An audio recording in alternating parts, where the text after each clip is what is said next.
So now you set your car up, you're ready to go, and you're gonna register for your first big track day event. Now when you register, especially if this is your first time, register as a first timer.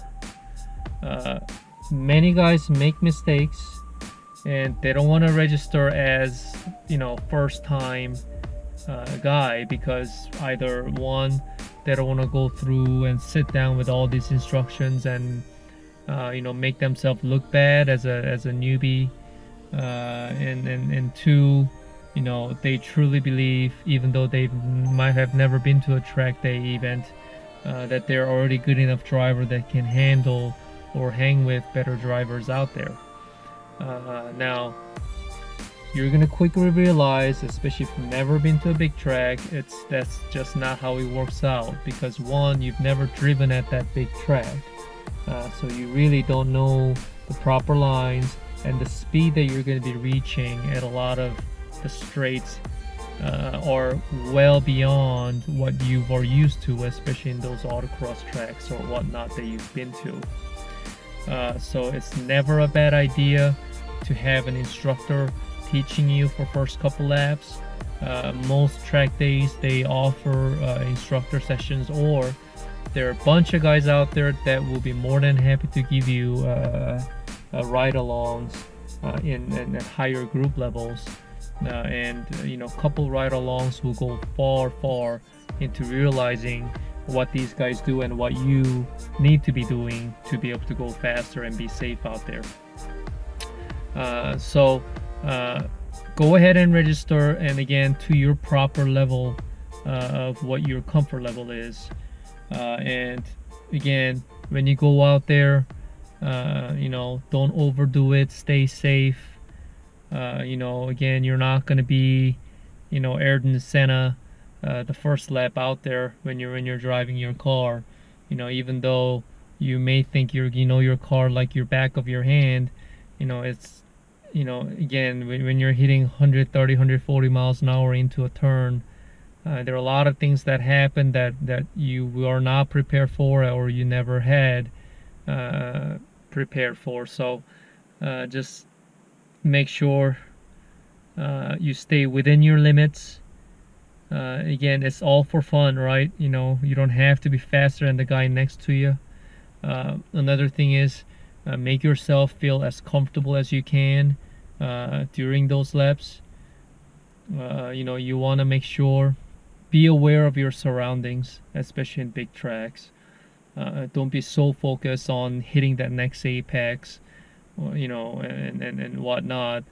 But you need to be aware of what's happening behind you, next to you, at all times, and that requires a lot of focus and requires a lot of getting used to driving quickly at the track. Do not feel bad if you're slower than the other guy or guy behind you. If you generally see somebody with your rear view mirror, there's very, very good chance that guy's faster than you. Even though, let's say, along the straights, he's disappearing because you have a faster, higher horsepower car. Let's say you go to inside tight turns, and after a couple turns you look at your mirror and voila, there he is again. Yep, there's a very, very good chance he's much faster than you. Just let him pass. It doesn't hurt, and sometimes it also helps you kind of watching his lines and following him and try to keep up with him. But yeah, you, especially in these track day time attack events, you really shouldn't have anybody in your rear view mirror for no longer than 2-3 turns, because if someone's in your rear view mirror for 2-3 turns and they're staying there, there's a good chance that he's usually already faster than you. And sometimes you let him pass and you can hang with him, and you guys can kind of play around. Sometimes he'll let you pass again, he wants to see how you do, and that's always fun. But don't be afraid to let people pass. That's just how things roll, and better you get at it, there are going to be happier people out there. It's when certain people that all there gets their egos up and they cannot let these Miatas pass your Mustang GT, and it doesn't work out that way. If the guy's faster, let them go, and maybe it will motivate you to become faster at the track. And that's once you start getting that track bug, then now all your time and money and all that starts to go in there, trying to get better tires and better suspension setup and making your car lighter. And once you really start to get into that, now then you start to really see what's important in sports car. There's so many people out there that buy sports cars like AMG C63, M3s, RS4s, RS5s, all those cars that are high performance vehicles, even Corvettes, Z06 or whatnot, that they never experience that kind of condition where those cars are pushed to the limit. And what makes those cars so special, unless you drive your car at that level, you're really not gonna know. You're not gonna be able to appreciate your car other than maybe showing your badge off to somebody else. Trust me on this, you will fall in love with your car 10 times over if you have those high performance cars and take it to the track and start discovering all these things that you didn't know that it was capable of.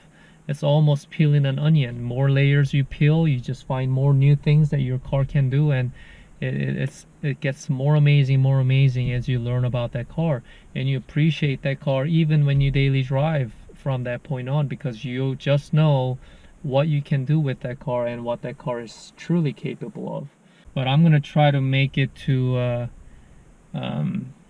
the next the Auto Club Speedway event with the Speed Ventures. I believe their next event is gonna be sometime in October.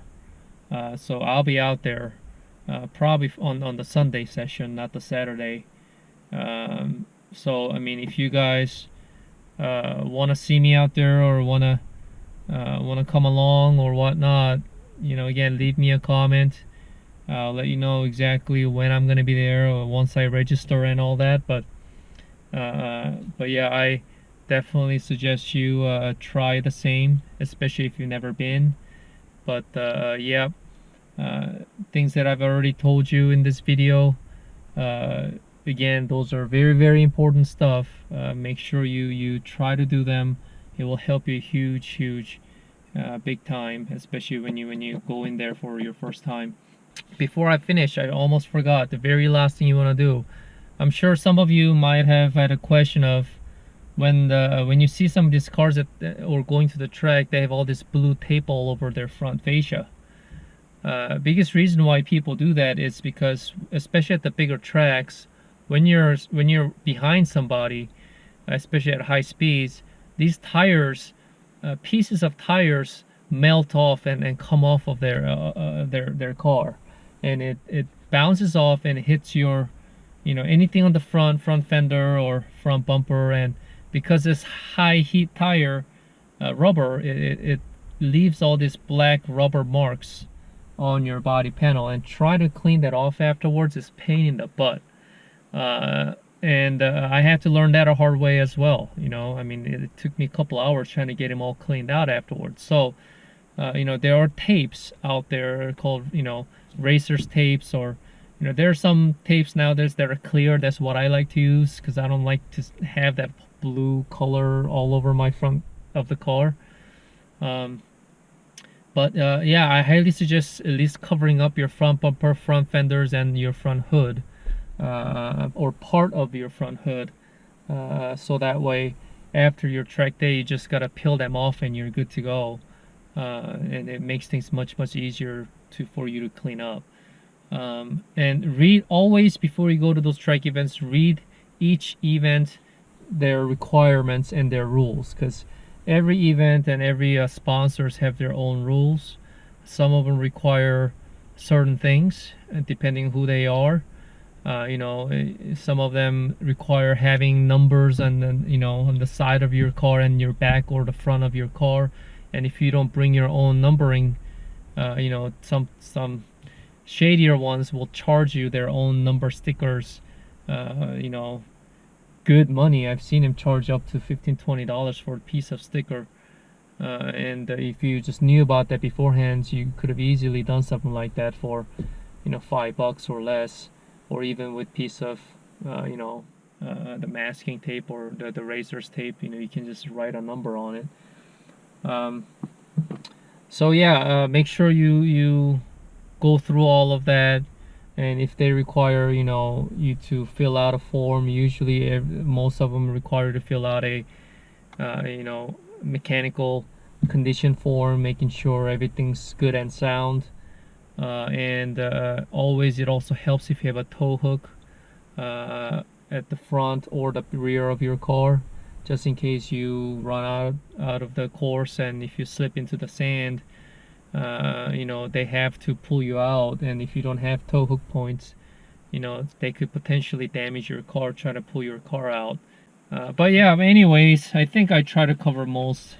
There may be a couple things I've left out, but hey, you know, if some surprises out there, that's another thing that you'll learn, and the next time after that, now you already know. So that's what experience all comes into, and you're gonna appreciate yourself more. So yeah, leave me a comment. Like I said, give me a thumbs up if you guys want to hear more. Let me know. Please subscribe. I think I'm gonna try to show you guys that a small autocross track that I was talking to you guys about, the Adams Motorsports Park. I know they have the Time Attack event this Saturday, so I might try to go there real quick to give you guys a little footage of what it's like to go there. But we'll see how that goes, if I have some time there. Who knows? But yeah, thank you for tuning in, and I'll see you guys next time. And again, thanks for 100 subscribers. I appreciate it. And have a great week, guys. Stay safe. Bye.